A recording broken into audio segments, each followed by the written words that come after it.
സങ്കീർത്തനം 104:16.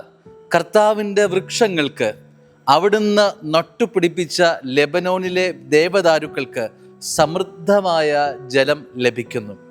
കർത്താവിൻ്റെ വൃക്ഷങ്ങൾക്ക്, അവിടുന്ന് നട്ടുപിടിപ്പിച്ച ലെബനോനിലെ ദേവദാരുകൾക്ക് സമൃദ്ധമായ ജലം ലഭിക്കുകയാണ്. സ്നേഹമുള്ളവരെ, പെന്തിക്കുസ്തിയുടെ കാലഘട്ടത്തിലൂടെ പോവുകയാണ്. കർത്താവിൻ്റെ വൃക്ഷങ്ങൾക്ക് എന്താ ലഭിക്കുന്നത്? സമൃദ്ധമായ ജലം.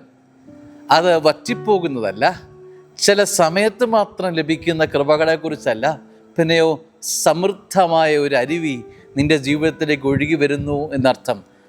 കർത്താവിൻ്റെ സ്വന്തമാണോ നീ? കർത്താവിൻ്റെ വൃക്ഷമാണോ നീ? നിന്നിലേക്ക് സമൃദ്ധമായ ദൈവാനുഗ്രഹങ്ങൾ ഒഴുകി വരികയാണ്. കർത്താവിൻ്റെ സ്വന്തമായ വൃക്ഷമായി നിൽക്കാൻ നിനക്ക് സാധിക്കട്ടെ. ഇന്നത്തെ പ്രഭാതം ഈ വലിയ ഒരു ആഗ്രഹം മനസ്സിൽ കാത്തു സൂക്ഷിക്കാനുള്ള ദിവസം കൂടി ആവട്ടെ. സങ്കീർത്തനം 104:16 കർത്താവിൻ്റെ വൃക്ഷങ്ങൾക്ക് എന്ന് പറയുമ്പോൾ അതിനകത്ത് എൻ്റെ പേര് കൂടി എഴുതി ചേർക്കപ്പെടണമെന്ന് പറയണം. അങ്ങനെ കർത്താവിൻ്റെ വൃക്ഷമാണെങ്കിൽ നിന്നിലേക്ക് വരാൻ പോകുന്നത് ആ വൃക്ഷങ്ങളിലേക്ക് സമൃദ്ധമായ ദൈവകൃപയുടെ പരിശുദ്ധാത്മാവിൻ്റെ ജലം ഒഴുകിയെത്തും.